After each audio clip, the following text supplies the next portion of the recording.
suasana banyak aksi-aksi mahasiswa ya, banyak demonstrasi di masyarakat menjelang kejatuhan Presiden Soeharto ya.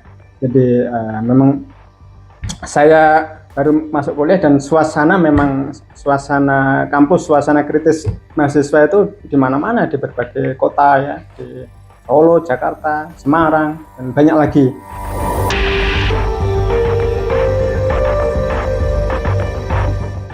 Semangat reformasi itu menyala-nyala, jadi ya saya bertemu dengan banyak aktivis dari berbagai kota gitu. Kemudian ya dikumpulkan, sebelum di PRD saya mendirikan LMND ya, Lembaga Mahasiswa Nasional untuk Demokrasi itu. Jadi setelah itu saya masuk PRD. Setelah masuk PRD itulah saya mulai mengenal ternyata banyak teman-teman di PRD ya yang sudah senior saya, beberapa diculik ya. Kemudian kita ketahui ada 13 orang yang hilang ya. Ya pada akhirnya terus kemudian saya terlibat dengan banyak keluarga keluarga korban itu yang mengadvokasi kasusnya, dan hingga membentuk IKOHI. Jadi IKOHI itu dibentuk sebenarnya tahun 98 bulan September. Kemudian pada prakteknya banyak sekali ya laporan-laporan dari peristiwa pelanggaran HAM berat ya di masa lalu sebelum reformasi itu, yang melaporkan keluarga ayah kami hilang, suami ini nggak ada dan sebagainya. Kemudian kita membentuk jaringan keluarga orang hilang tuh, ada di Sumatera Utara, di Jakarta, di Jawa Tengah, di Jawa Timur, Sulawesi Selatan, Sulawesi Tenggara.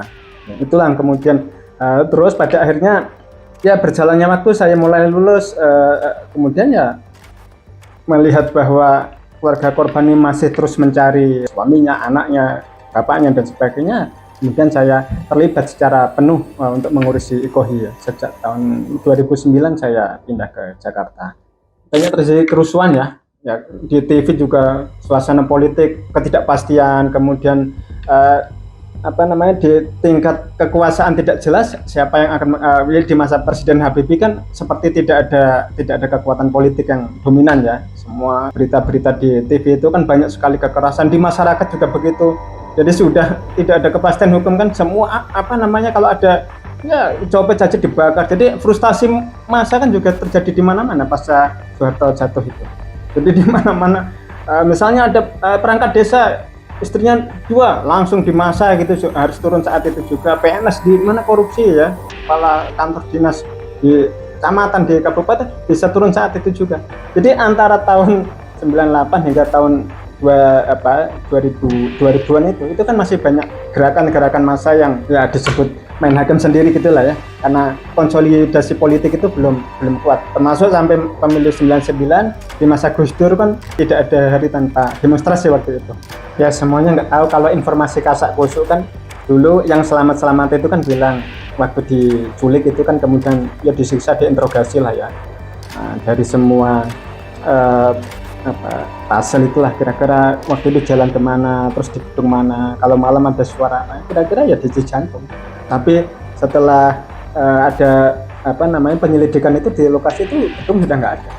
Gedung yang diperkirakan sebagai tempat penyekapan itu dibongkar, nggak ada. Kan belakangnya Kali Ciliwung, jadi kalau malam suara kali itu kencang banget. Terus kan teman-teman yang disekap ini kan, diculik ini kan kasih nasi padang terus kan. Iya, terutama yang berkaitan dengan orang lain, tentu kita selalu melawan Prabowo supaya nggak jadi presiden. Alasannya sebenarnya bagi keluarga korban, salah satu keluarga korban yang dari Malang, kalau Prabowo jadi presiden, perjuangan kita berarti sia-sia dong. Jadi kita yang sudah kehilangan anak, kehilangan suami, kehilangan keluarga, kemudian dia bisa melenggang menjadi pemimpin negeri yang berpotensi bisa melakukan hal yang sama gitu loh. Jadi kenapa kami harus melawan Prabowo ya, dalam konteks dia sebagai orang yang terduga kuat ya pelaku pelanggaran HAM dalam kasus penculikan ini. Kita juga menolak pelanggaran yang lain ya, yang kasus Timur, kasus Tanjung Priok, Kalangsari, kita menentang gitu. Bahwa secara politik kita memaklumi realitas politiknya, dia bisa bikin partai, semua pelanggaran kita punya partai kan. Secara realitas politiknya mereka masih kuat di parlemen, kuat di pemerintahan. Tapi kalau sudah urusannya pimpinan bangsa ini, pimpinan negeri, ya kami tidak ada tawar-menawar. Bahwa apapun situasi, dia mau korban mau dikasih 1 miliar tetap nggak bisa. Tetap karena ini sudah perjuangan yang ya, kayak katakanlah bisa disebut ideologi kan ya, kalau yang paling puncak dari sebuah perjuangan itu kan ya karena kami ada Ikohil ada itu karena tindakannya Tim Amar waktu itu yang dimana komandan jenderalnya adalah Prabowo.